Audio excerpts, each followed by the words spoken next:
हाय, आपके साथ मैं हूँ Surabhi Sharma. India TV YouTube channel subscribe करिए, बेल आइकन दबाएं। नमस्कार, मैं हूं सौरभ शर्मा और अब से थोड़ी देर पहले प्रधानमंत्री नरेंद्र मोदी की एक अहम मीटिंग खत्म हुई और इसमें एक बहुत बड़ा फैसला लिया गया है। 1 मई से 18 साल से ऊपर के तमाम लोगों को अब देश में कोरोना वैक्सीन लग पाएगी। ये इस वक्त की सबसे बड़ी खबर है। 1 मई से हिंदुस्तान में अब 90 करोड़ लोग टीकाकरण के लिए एलिजिबल हो जाएंगे। हिंदुस्तान में 18 प्लस जो आबादी है वो 90 करोड़ है और 90 करोड़ लोगों को 2 डोज का टीका लगना है। यानी हिंदुस्तान में अब 180 करोड़ डोज लगेंगे।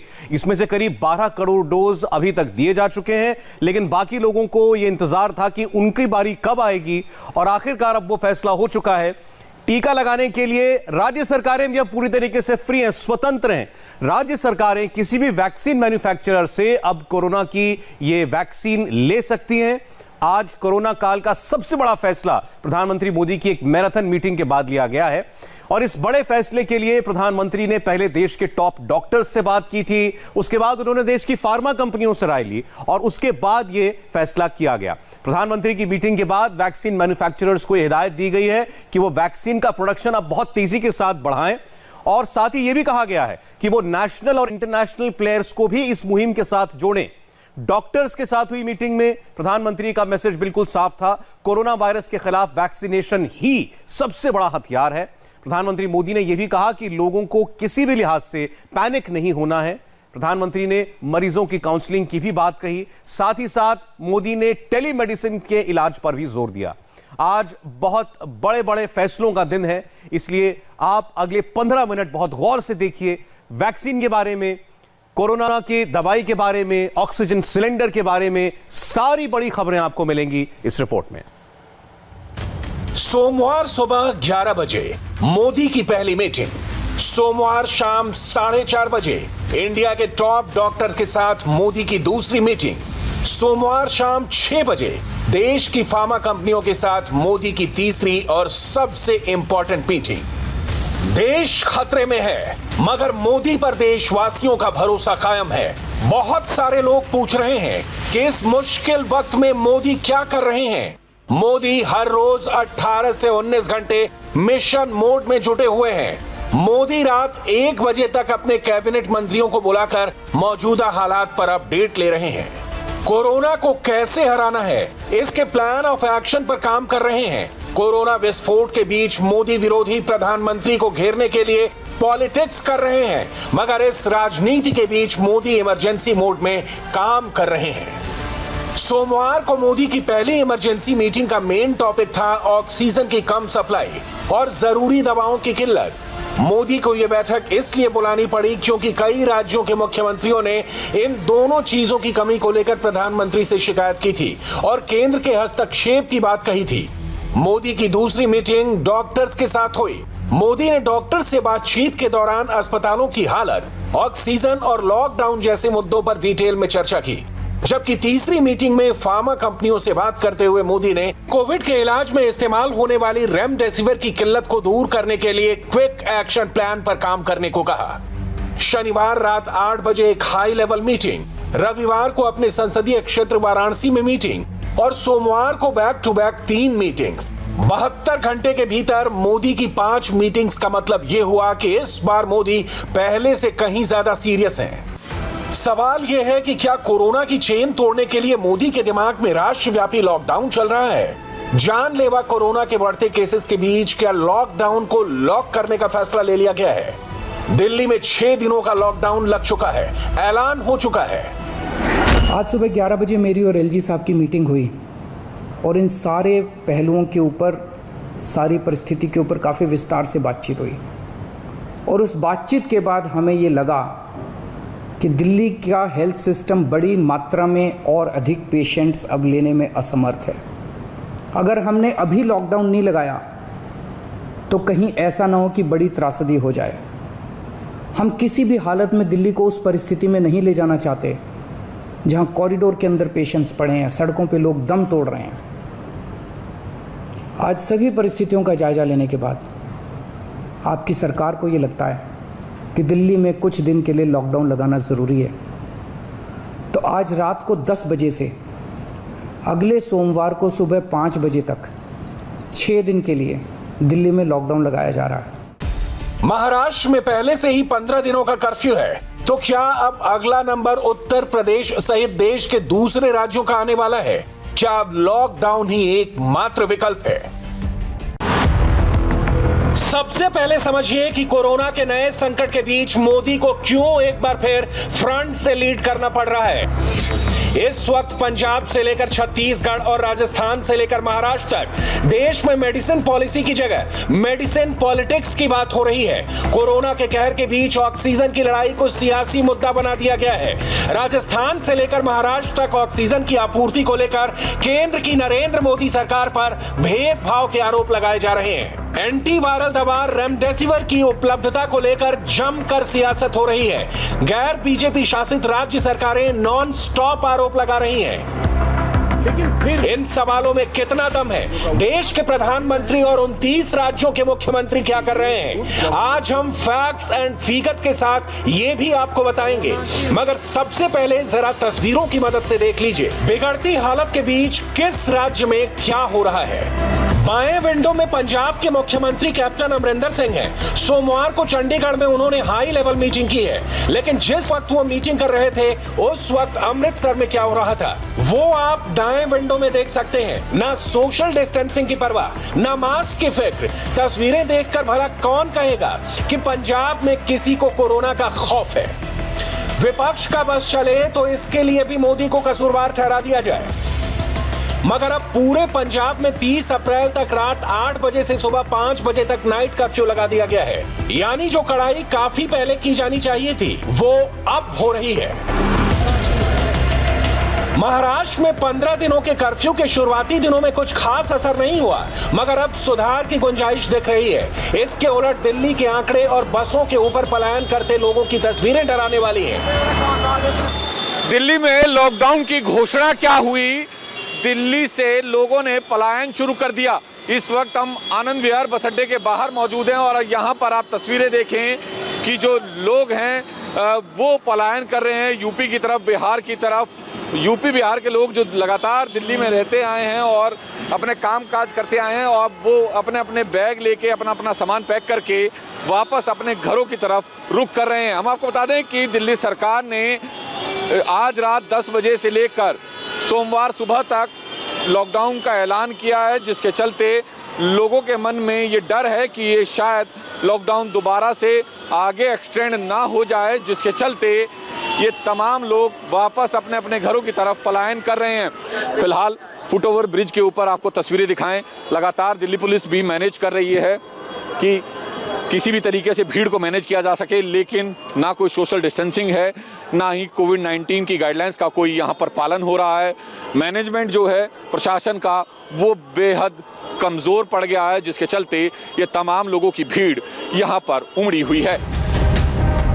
बीजेपी शासित राज्यों में सिचुएशन अच्छी है, ऐसा भी नहीं है। उत्तर प्रदेश और मध्य प्रदेश के अलावा बाकी राज्यों में भी केस लगातार बढ़ रहे हैं। इलाहाबाद हाईकोर्ट ने तो राज्य सरकार को आदेश दे दिया है कि प्रयागराज, लखनऊ, वाराणसी, कानपुर नगर और गोरखपुर में 19 अप्रैल रात से 26 अप्रैल तक लॉकडाउन लगाया जाए। इसके अलावा इलाहाबाद हाईकोर्ट ने यह भी कहा है कि राज्य सरकार पूरे उत्तर प्रदेश में कम से कम 2 हफ्तों के लिए संपूर्ण लॉकडाउन पर विचार करे।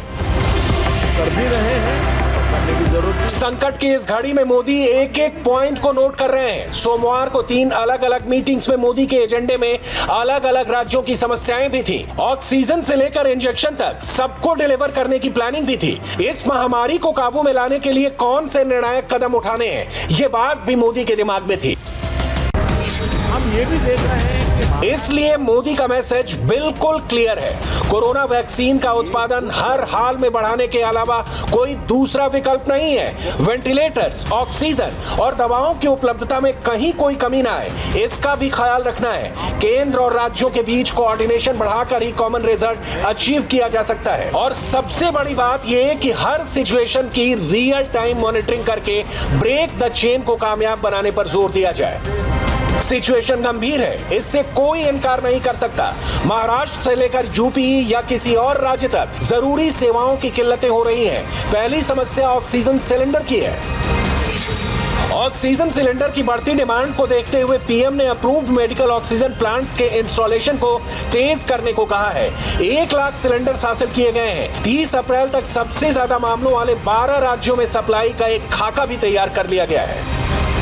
इंडियन आर्मी भी एक्शन में आ गई है। देश भर में ऑक्सीजन की आपूर्ति के लिए भारतीय रेल ऑक्सीजन एक्सप्रेस चलाने जा रही है। कोरोना को देखते हुए लिक्विड ऑक्सीजन और ऑक्सीजन सिलेंडर को तेजी से ट्रांसपोर्ट किया जा सके, इसके लिए इंडियन रेलवे ने ग्रीन कॉरिडोर तैयार कर लिए हैं। जल्द ही महाराष्ट्र को ऑक्सीजन सिलेंडर वाली संजीवनी बूटी मिलने वाली है। इंडिया टीवी संवाददाता दिनेश मौर्य ने इसकी एक्सक्लूसिव रिपोर्ट भेजी है। कोरोना के कहर से जूझ रहे देश के कई राज्यों में ऑक्सीजन की भारी किल्लत हो गई है और ऑक्सीजन की इसी कमी को पूरा करने के लिए अब रेल विभाग आगे आया है। भारतीय रेल द्वारा विशेष ऑक्सीजन एक्सप्रेस चलाने का फैसला किया गया है। इस वक्त हमें नवी मुंबई के कलंबोली स्थित गुड्स यार्ड में और यहीं से पहली ऑक्सीजन एक्सप्रेस चलने वाली है। इस फ्लैट वैगन्स यहाँ पर पहुँच चुके हैं। एक एक कर जो है टैंकर्स को लोड किया जा रहा है। ये ऑक्सीजन एक्सप्रेस किस तरह से होगी, इसके टेक्निकल एस्पेक्ट्स क्या है, इन तमाम चीज़ों को हम विस्तार से आपको बताते हैं। सबसे पहले तो आपको इसका जो एक सबसे अहम टेक्निकल पहलू है वो हाइट का, वो आपको समझाते हैं। दरअसल भारतीय रूट जो है उस रूट के दौरान कई जगहों पर समस्या हाइट की होती है और इसीलिए इस एक्सप्रेस को चलाने के पहले एक टेक्निकल ट्रायल किया गया। उस ट्रायल के दौरान तय किया गया कि जो है टैंकर्स की हाइट T1618 मॉडल के जो टैंकर्स है उनमें ही जो है ये लिक्विड ऑक्सीजन भरा जाएगा। उसके अलावा इनकी जो हाइट है वो करीब 3320 mm की होगी और ये जो आप फ्लैट वैगन देख रहे हैं इसकी भी हाइट करीब 1200 mm के पास होगी। और क्योंकि इस पूरे रूट पर अगर जब ये मुंबई से निकलेगी वाइजैक जाएगी उस दौरान कई जगहों पर रोड ओवर ब्रिजेस हैं, इसके अलावा ओवरहेड इक्विपमेंट्स हैं, जिसकी वजह से टैंकर्स की हाइट अगर ज़्यादा होगी तब ऐसे में काफ़ी दिक्कतें हो सकती है पास करने के लिए, उस टैंकर को गुजरने के लिए। और इसीलिए यहाँ पर भी आप देखेंगे कि यहाँ पर ये टैंकर तो आ गया लेकिन यहाँ पर एक मेजरमेंट जो है स्टेप्स वो लगाया गया। यहाँ के जो कर्मचारी, रेल के कर्मचारी यहाँ पर मौजूद है।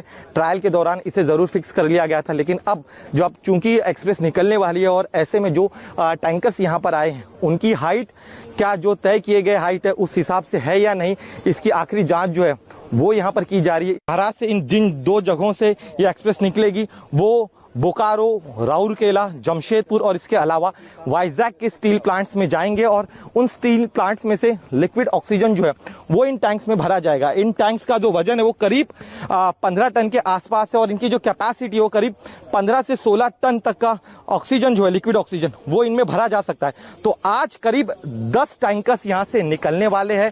इन 10 टैंकर्स में करीब 150 टन के आसपास जो है वो ऑक्सीजन भरा जाएगा और यहाँ से जैसे ये एक्सप्रेस ट्रेन जो है वो वाइजैक पहुंचेगी और वहां से भरने के बाद कुछ ही घंटों में, बहुत कम समय में जो है ये ट्रेन जो है वो महाराष्ट्र पहुंचेगी। यहाँ पर देखिए एक और टैंकर जो है उसे अब लोड किया जा रहा है और जिन जगहों पर यहाँ पर एक रैंप बना हुआ है लेकिन ये रैंप काफ़ी पुराना है, इस रैंप को और मजबूत करने के आदेश रेल विभाग द्वारा दे दी गए। इसके अलावा जिन 4 जगहों पर ये एक्सप्रेस जाएगी वहाँ पर अलग से नए सिरे से रैंप बनाने के आदेश दिए गए हैं ताकि इन टैंकर्स के लोडिंग और अनलोडिंग में किसी तरह की कोई समस्या न हो। कुल मिलाकर आज जब पूरा देश इस चुनौती भरे वक्त से गुजर रहा है ऐसे में फिर एक बार रेल विभाग सामने आया है। इसके पहले हमने देखा था जब महाराष्ट्र में पानी की भारी किल्लत थी उस दौरान भी वाटर टैंकर चलाए गए थे, वहां पर जो वाटर ट्रेन है स्पेशल ट्रेन वो चलाई गई थी। और अब जब देश खासतौर पे महाराष्ट्र में जब ऑक्सीजन की इतनी ज़्यादा किल्लत है तो ऐसे में यहाँ पर इस स्पेशल ऑक्सीजन एक्सप्रेस को चलाने का फैसला रेल विभाग ने किया है। टफ टाइम में अलग अलग राज्यों तक सिर्फ ऑक्सीजन सिलेंडर की डिलीवरी मोदी के लिए बड़ा टास्क नहीं है, मोदी को सियासत का भी सामना करना है और रेमडेसिविर इंजेक्शन की सप्लाई चेन को भी तेजी से बढ़ाना है। इस वक्त रेमडेसिविर इंजेक्शन को लेकर सबसे ज्यादा पॉलिटिक्स महाराष्ट्र में हो रही है। शिवसेना ने अपने मुखपत्र सामना में बीजेपी पर आरोप लगाया है कि बीजेपी का क्लियर एजेंडा यह साबित करना है कि महाराष्ट्र सरकार कोरोना को रोकने में नाकाम रही। साथ ही साथ शिवसेना, एनसीपी और कांग्रेस के कई नेता लगातार आरोप लगाते आ रहे हैं कि बीजेपी के नेता इंजेक्शन का इस्तेमाल अपने सियासी फायदे के लिए कर रहे हैं। ऑक्सीजन और रेमडेसिविर ये 2 प्रॉब्लम पूरे महाराष्ट्र के लिए है और देश के लिए भी है, लेकिन महाराष्ट्र के लिए ज्यादा है क्योंकि नंबर ज्यादा है।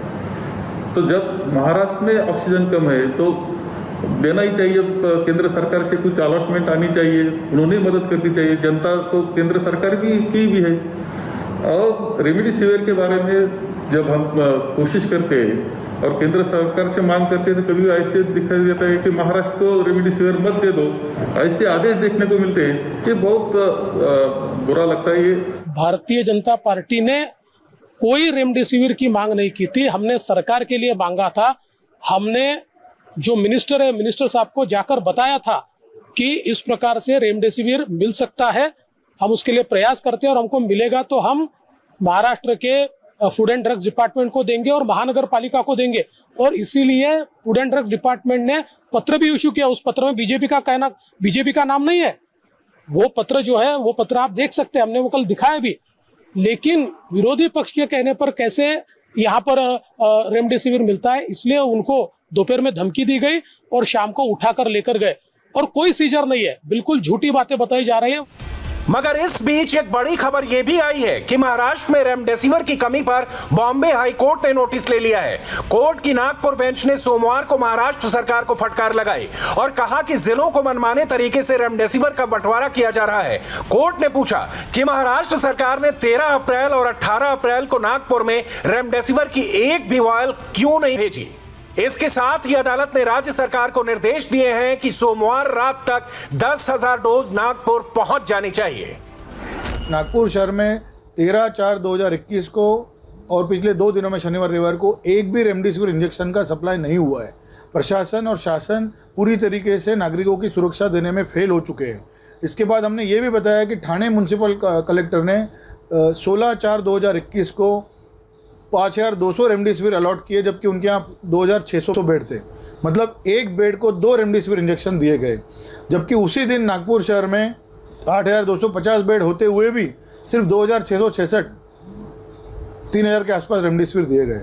तो ये जो अन्याय हो रहा है नागपुर शहर पे और नागपुर के नागरिकों पे, 35 लाख पॉपुलेशन का नागपुर शहर है, 10,000 लोग आज भी एडमिट है अलग अलग हॉस्पिटल्स में। 120 हॉस्पिटल्स को एक भी रेमडेसिविर इंजेक्शन मिला नहीं है। तो ये अन्याय जब हमने उच्च न्यायालय को बताया तो न्यायालय ने तुरंत आदेश दिए राज्य सरकार को कि आज रात तक 10,000 रेमडेसिविर इंजेक्शन नागपुर शहर में कलेक्टर के मार्फत देना चाहिए। बॉम्बे हाई कोर्ट की नागपुर बेंच ने महाराष्ट्र सरकार से जो सवाल पूछे उसका एक सच आपको ग्राउंड जीरो पर भी दिख जाएगा। इंडिया टीवी संवाददाता राजीव सिंह ने मुंबई के एक लोकेशन से इसकी पड़ताल की, फिर जो हुआ आप भी देखिए। मुंबई सहित पूरे महाराष्ट्र में रेमडेसिविर इंजेक्शन को लेकर बड़े पैमाने पर शॉर्टेज है। हालात यह है कि जो बड़े बड़े डिस्ट्रीब्यूटर हैं उनके पास भी रेमडेसिविर की इंजेक्शन नहीं है। इस वक्त मैं मुंबई के सबसे बड़े डिस्ट्रीब्यूटर एसके डिस्ट्रीब्यूटर के ऑफिस के बाहर मौजूद हूँ। यहाँ पर देखिए बाकायदा एक नोटिस लगाई गई है कि dear all patients remdesivir stock is not available. जबकि इस तरह के इंजेक्शन्स को प्रोवाइड करने के लिए किस तरह के डॉक्यूमेंट्स की ज़रूरत होती है, doctor prescriptions, Covid report, patient Aadhaar card और इस तरह की जानकारियाँ, इस तरह के डॉक्यूमेंट्स लेकर लोग यहाँ पर आते हैं। लेकिन हालात ये हैं कि लोग जब यहाँ पर पहुँच रहे हैं तो इंजेक्शन ही यहाँ पर उपलब्ध नहीं है। आप लोग क्या इंजेक्शन लेने के लिए आए हैं? हाँ, इंजेक्शन। तो कहाँ पर खोजे? इंजेक्शन कहीं मिल रहा है? मिल रहा नहीं है, और मिल रहा है तो कैसा ब्लैक मार्केटिंग में मिल रहा है। जो इंजेक्शन का रेट है पब्लिक उससे बहुत बढ़ा के दे रही है। सभी जगह फिर रहे, कुछ इंजेक्शन तो नहीं मिल रहे। अभी हम लोग मुलुंड जाके आए, वहाँ से यहाँ भेजा, यहाँ भी नहीं भेजा। हम लोग वो मलाड में तुंगा हॉस्पिटल में एडमिट है। इन तस्वीरों के पीछे की एक बड़ी वजह कालाबाजारी भी है। मगर मोदी ने पहले भी कहा था और सोमवार को भी भारत सरकार ने हर राज्य सरकार को कहा है कि वो दवाओं और अन्य जरूरी सामानों के दाम काबू में रखें और ये तय करें कि उसे फेयर प्राइस पर बेचा जा रहा है। इस बीच यूपी के 5 शहरों में लॉकडाउन लगेगा या नहीं फिलहाल तय नहीं है, क्योंकि इलाहाबाद हाईकोर्ट के आदेश के बाद यूपी सरकार ने कहा है कि कोरोना के मामले बढ़े जरूर हैं, सख्ती करनी भी जरूरी है और इसके लिए सरकार कई कदम उठा रही है। यूपी में सोमवार को रेमडेसिविर इंजेक्शन की 30,000 वॉयल्स पहुंच चुकी हैं और अगले 3 दिनों के भीतर एक नया कंसाइनमेंट भी आ जाएगा। रही बात बेड्स की कमी की, तो उसे भी दूर करने की पूरी कोशिश हो रही है। इंडिया टीवी संवाददाता रुचि कुमार ने एक ऐसे ही लोकेशन का जायजा लिया। लखनऊ में कोरोना के मरीज लगातार बढ़ते जा रहे हैं। अस्पतालों में बेड नहीं बचे हैं, लोग परेशान हैं। इस परेशानी को दूर करने के लिए डीआरडीओ की मदद से लखनऊ के इस अवध शिल्प ग्राम में एक अस्थायी अस्पताल बनाया जा रहा है। यहाँ 300 बेड का अस्पताल तैयार किया जा रहा है। पूरा अवध शिल्प ग्राम काफी बड़े इलाके में फैला है। यहाँ पे फूड कोर्ट भी है, बड़े बड़े हॉल्स हैं। इस तरह के यहाँ पे 3 हॉल्स हैं, एक ये और एक ये तीनों एयर कंडीशन हॉल है और इन्हीं तीनों में फिलहाल ये 300 बेड का अस्पताल तैयार कराया जा रहा है। ये कहा जा रहा है कि ये 300 बेड जो है इनमें सब में तो वेंटिलेटर्स नहीं होंगे, लेकिन ज़्यादा से ज़्यादा कोशिश होगी कि मरीजों को यहाँ इलाज मिल सके, क्योंकि काफ़ी खुली जगह है। तो डीआरडीओ यहाँ पर एक ऑक्सीजन प्लांट भी लगा रहा है, उसके लिए भी यहाँ काम चल रहा है। और डीआरडीओ का ये कहना है कि कोशिश यही है कि जल्दी से जल्दी ये अस्पताल तैयार हो जाए ताकि जो कोरोना के बढ़ते मरीज हैं लखनऊ में उनका इलाज यहाँ किया जा सके। ये देखिए, ये हॉल है, पूरा एक कंडीशन हॉल है। इतने बड़े यहाँ 3 हॉल है। इसके अलावा काफ़ी छोटे छोटे कमरे, काफ़ी छोटे छोटे हॉल भी यहाँ पर इस अवध शिल्प ग्राम में है। फूड कोर्ट है, सारी तरह की सुविधा है, काफ़ी खुला हुआ है। तो अस्पताल ये जब चालू हो जाएगा तो लखनऊ में जो लोगों को परेशानी हो रही है वो शायद उसमें कमी आएगी। इसमें कोई दो राय नहीं कि मुश्किल वक्त है। मोदी कंसर्न लोगों से, एजेंसियों से, सबके संपर्क में है। मोदी का फोन लाइन 24/7 खुला है। किसी भी राज्य का मुखिया उनसे डायरेक्ट कांटेक्ट कर सकता है। ऑक्सीजन सिलेंडर से लेकर रेमडेसिविर इंजेक्शन और अन्य जरूरी संसाधनों तक सबका समाधान निकलेगा। जरूरत है मिलकर साथ काम करने की, ना कि कोरोना काल में सियासत की।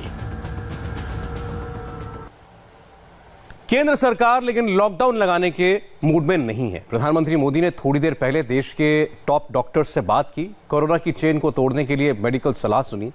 इसी मीटिंग के बाद 18 साल से ऊपर उम्र वालों के वैक्सीनेशन का फैसला हुआ। डॉक्टर्स ने जो जानकारी प्रधानमंत्री को दी है वो पूरे देश के लिए बहुत जरूरी है, क्योंकि कोरोना से बचना है तो डॉक्टर्स की सुननी होगी।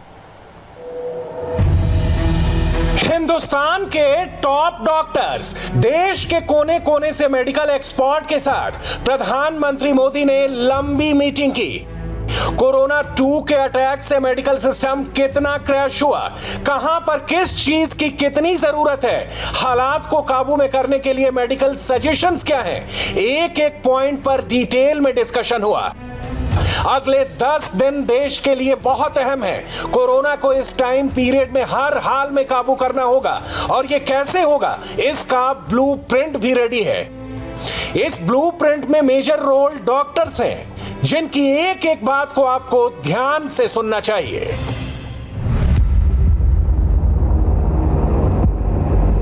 डॉक्टर रणदीप गुलेरिया, एम्स के director. Doctor Balram Bhargava, director ICMR. Doctor V K Paul, NITI Aayog के सदस्य। डॉक्टर वेद चतुर्वेदी, गंगाराम अस्पताल। डॉक्टर अशोक सेठ, अपोलो अस्पताल। अगर कोरोना हो जाए तो क्या करना चाहिए? अकेले रहते हैं और कोरोना हो जाए तो क्या करना चाहिए? रिपोर्ट पॉजिटिव है लेकिन आप एसिम्प्टोमेटिक हैं तो क्या करना चाहिए? ऑक्सीजन की कमी हो रही है तो घर में क्या कर सकते हैं? तुरंत दवाई का इंतजाम नहीं हो पा रहा है तो ऐसे में क्या करना है? ना अफवाह पर जाइए, ना किसी तरह का भ्रम पालिए, ना सोशल मीडिया की बातों पर ध्यान दीजिए। सीधे देश के टॉप डॉक्टर से जानिए कोरोना से कैसे मुकाबला करना है। हर सवाल का जवाब एक्सपर्ट की जुबानी। अपनी अपनी नोटबुक निकाल लीजिए, पॉइंट टू पॉइंट सॉल्यूशन लिख लीजिए, खुद भी अप्लाई करिए और दूसरों को भी सही और सटीक सलाह दीजिए। पिछले एक दिन में देश में 2,73,810 कोरोना मरीज मिले। इस दौरान 1,619 लोगों की जान भी गई। देश में कोरोना का ग्राफ तेजी से बढ़ रहा है। ऐसे में अफवाह से सबसे ज्यादा पैनिक फैल रहा है, जिससे सावधान रहने की सख्त जरूरत है। सबसे पहले अगर आपको कोरोना हो गया है और ऑक्सीजन की कमी महसूस हो रही है, अस्पतालों में बेड नहीं मिल रहे, तो ऐसी स्थिति में आपको क्या करना है, ये गंगाराम अस्पताल के lieutenant general doctor Ved Chaturvedi से समझिए। तो उसके लिए हमें पल्स ऑक्सीमीटर की ज़रूरत पड़ती है।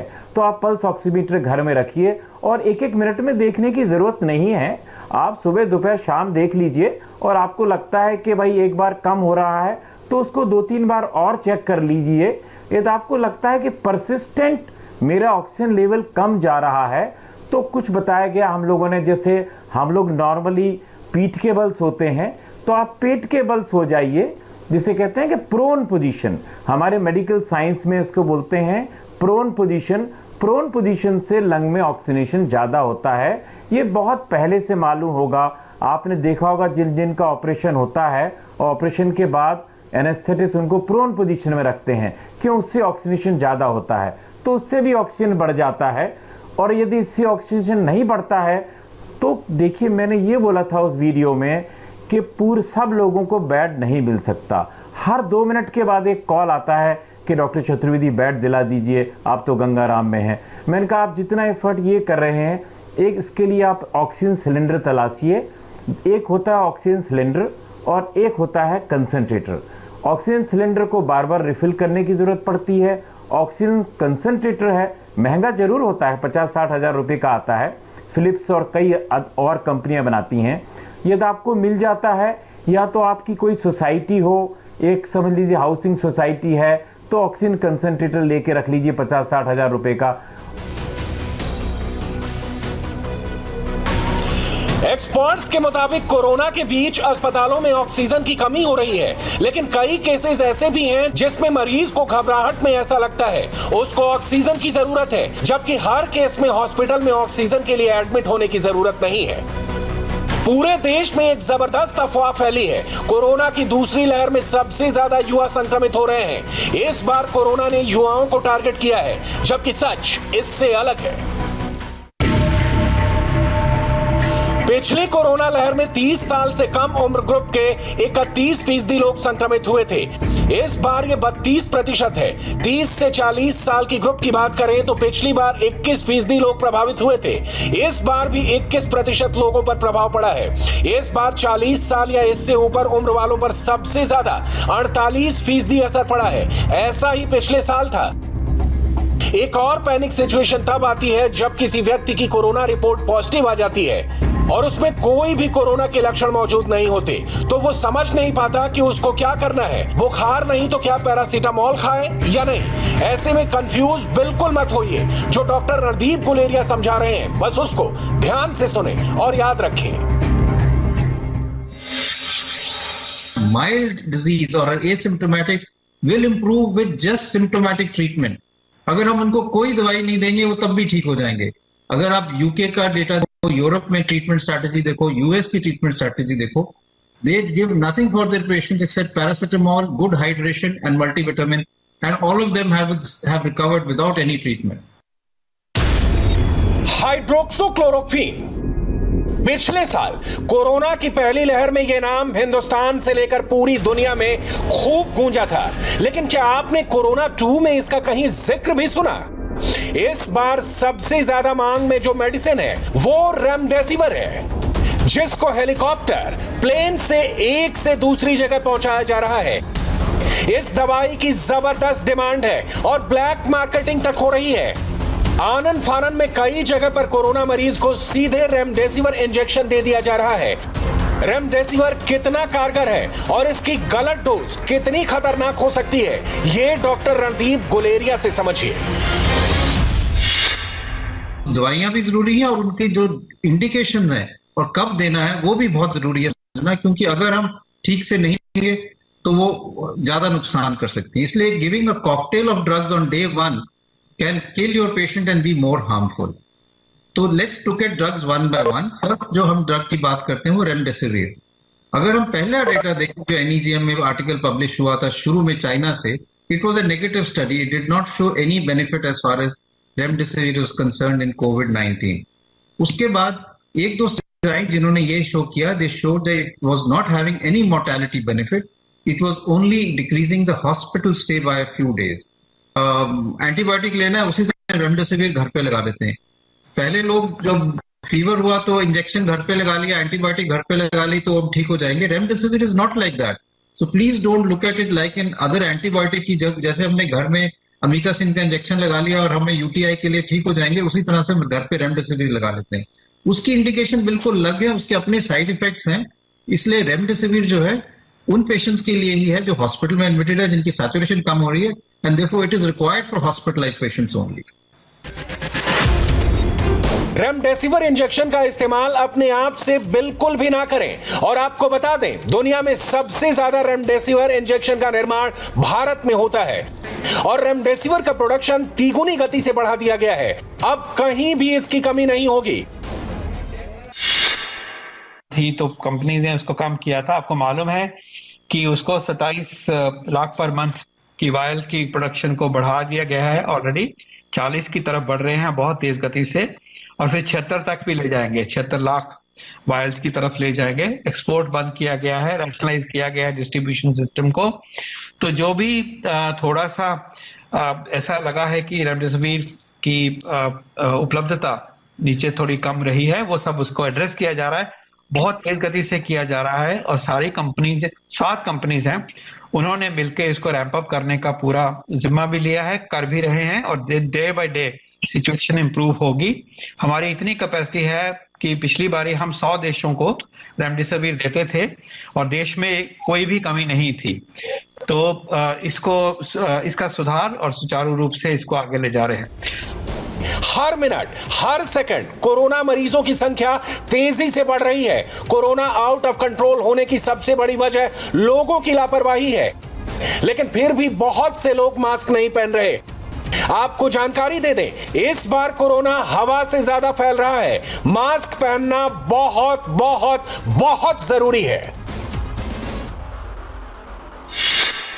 कि पहले भी मैसेजेस दिए गए हैं कि सबसे ज्यादा महत्व तो मास्क का आता है। ये आपकी प्रोटेक्शन है अपने लिए और आपसे दूसरे को ना हो उसके लिए, क्योंकि जो फ्लो होना है, चाहे ड्रॉपलेट से होना है, चाहे एरोसोल से होना है, वो उस वायरस के पार्टिकल को रोकने में ये मास्क हमें मदद करता है।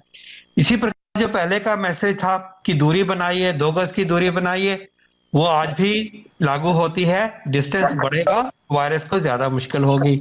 इससे पहले भी कहा गया था कि अगर आप बंद जगह पे हो तो खोलिए, खिड़कियां खोलिए, एयर कंडीशन जगह हो, बंद हो, उससे बच के रहिए। ये एक सावधानी हमें बरतनी है। एरोसोल में उसका इंपॉर्टेंस बढ़ जाता है। तो इस तरह से अगर सोचे, और हाइजीन की बात, हाथ में लगेगा, एक से दूसरे को लगेगा, साफ रहेंगे, बचाव होता है, वो सारे मैसेजेस जो हैं इन प्रिंसिपल वैलिड हैं। साइंस हमें आगे बताती है, सूझबूझ जो भी उससे आती है हमें समझ आएगी, उसको भी सामने प्रस्तुत किया जाता है। लेकिन मास्क का महत्व और ड्यूटी का महत्व बहुत और भी बढ़ गया है। और इस पेंडेमिक में जिस तरह से केसेस बढ़ रहे हैं, उसको अगर हम एक ही बारी में, अगर हम कल से रोकना चाहते हैं, आज से रोकना चाहते हैं, तो मास्क को अपनाएंगे, दूरी बढ़ाएंगे। महाराष्ट्र पहले ही 15 दिन का लॉकडाउन लगा चुका है। दिल्ली ने भी छोटे लॉकडाउन की घोषणा कर दी है। इलाहाबाद हाईकोर्ट ने भी उत्तर प्रदेश में लॉकडाउन लगाने को कहा है। जिस तरह से कोरोना आउटब्रेक हुआ है, मेडिकल सिस्टम को बरकरार रखना चैलेंज बन गया है। दुनिया के कई शहर ऐसे हैं, बड़े बड़े देशों के, विकसित देशों के शहर, जहां 6000 केस आए तो उनका पूरा हेल्थ सिस्टम चरमरा गया, कोलैप्स कर गया। दिल्ली में 8500 केस आए पिछली बार तीसरी वेव में, तब भी हमारा सिस्टम कोलैप्स नहीं किया, उल्टे हमने और ज़्यादा अपनी तैयारियां शुरू कर दी। आज 25000 केस आए हैं। अब दिल्ली का हेल्थ सिस्टम अपनी सीमा तक पहुंच गया है। हमारा हेल्थ सिस्टम अब बहुत ज़्यादा तनाव में है। मैं ये नहीं कहूँगा कि हमारा हेल्थ सिस्टम अभी कोलैप्स किया है, लेकिन आज हमारा हेल्थ सिस्टम बहुत ज़्यादा तनाव में है। मेडिकल एक्सपर्ट भी मानते हैं अस्पतालों, डॉक्टर्स, मेडिकल वर्कर्स पर पहले से ही 2 गुना प्रेशर है, और अगर मेडिकल सिस्टम क्रैश हो गया तो फिर कैसे हालात होंगे, इसकी कल्पना ही डराती है। सर्टेनली दिल्ली में तो मैं कहूंगा कि हॉस्पिटल्स के इंफ्रास्ट्रक्चर ओवरवेल्म हो रहे हैं, आपने तो सुना ही है। बट अगर मैं आपको, हम लोग तो इस फ्रंट लाइन में पिछले साल फर्स्ट केस से ही हैं, और उस वक्त का जो देखते थे और अब जो हम देखते हैं, अब तो हमें 50 फोन कॉल्स पर डे आती हैं, सीरियस पेशेंट्स की, जिनको अनफॉर्चुनेटली हम एडमिट नहीं कर पाते हैं, उन्हें हमें फ़ोन पे ही उनको एडवाइस ही नहीं, हमें उनको कॉन्फिडेंस भी देना पड़ता है, बट वो सब ऐसे हैं जिनकी ऑक्सीजन गिर रही है और एडमिट नहीं हो पाते। इस टाइम पे भी हमारे अस्पताल में देखिए कि इमरजेंसी में भी पेशेंट्स लेटे हुए हैं जो कोविड पॉजिटिव है, हमने बाहर शेड में भी पेशेंट्स लेटा रखे हैं जो कि कोविड पॉजिटिव है। सो वाकई ही ये जो इंफ्रास्ट्रक्चर ओवरवेल्म हुआ है वो इसकी किसी की गलती नहीं है। हमने भी नहीं फोरसी किया था कि इतनी रैपिड वेव आएगी, और उसके मल्टीपल कारण हैं, बट एक बहुत इंपॉर्टेंट कारण है कि ये वाकई ही वेरिएंट वायरसेस हैं जो कि बहुत जल्दी मल्टीप्लाई कर रहे हैं और कई ओकेजन्स में तो इम्यून सिस्टम को भी बाईपास कर रहे हैं। ऐसा नहीं है कि सिर्फ भारत पर कोरोना कोहराम मचा हुआ है, बल्कि पूरी दुनिया में कोरोना ने तबाही मचाई हुई है। कोरोना के हमले से जैसे तैसे अमेरिका संभला था, अब वहां कोरोना की चौथी लहर ने दस्तक दे दी है। ब्राजील में मौत का ग्राफ नीचे आने का नाम नहीं ले रहा है। कोरोना के खौफ में सहमी हुई इस दुनिया में इजराइल ने जीत की रोशनी दिखाई है। इजराइल में पब्लिक प्लेस में मास्क पहनना अब अनिवार्य नहीं रहा। जनता ने इजराइल में बिना मास्क के घूमना शुरू कर दिया। स्कूल भी दोबारा खुल गए हैं। दुनिया के छोटे से देश इजराइल में लाइफ नॉर्मल रूटीन में आ गई है। जिसको सही लगता है वो मास्क पहन सकता है, जिसको सही नहीं लगता वो मास्क के बिना भी निकल सकता है। जिनको वैक्सीन नहीं लगी है उनको भी मास्क पहनना ही चाहिए। It's good for the kids. बच्चों के लिए ये बहुत अच्छा है। वो अपने नॉर्मल रूटीन में जा सकते हैं, अपने दोस्तों से मिल सकते हैं, पर वो रोज स्कूल जाएंगे तो बहुत अच्छा है। इजराइल ने ये कैसे किया और हमको इजराइल से क्या सीखने की जरूरत है, ये आज पूरे देश को जानना चाहिए। इजराइल में 53% आबादी का वैक्सीनेशन किया जा चुका है। इजराइल में मास्क पहनने का खास ध्यान दिया गया। टेस्टिंग, ट्रैकिंग और ट्रीटमेंट का रूल फॉलो किया गया। इजराइल ने कर दिखाया और अब हिंदुस्तान की बारी है। 2 गज की दूरी, मास्क और वैक्सीनेशन बेहद जरूरी है। एक बार कोरोना की चेन ब्रेक हो गई तो कोरोना काबू में भी आ जाएगा। पश्चिम बंगाल से चुनाव को लेकर एक बड़ी खबर आ रही है। बीजेपी अब बंगाल में बड़ी रैलियां नहीं करेगी। इस पर पूरी डिटेल रिपोर्ट एक ब्रेक के बाद।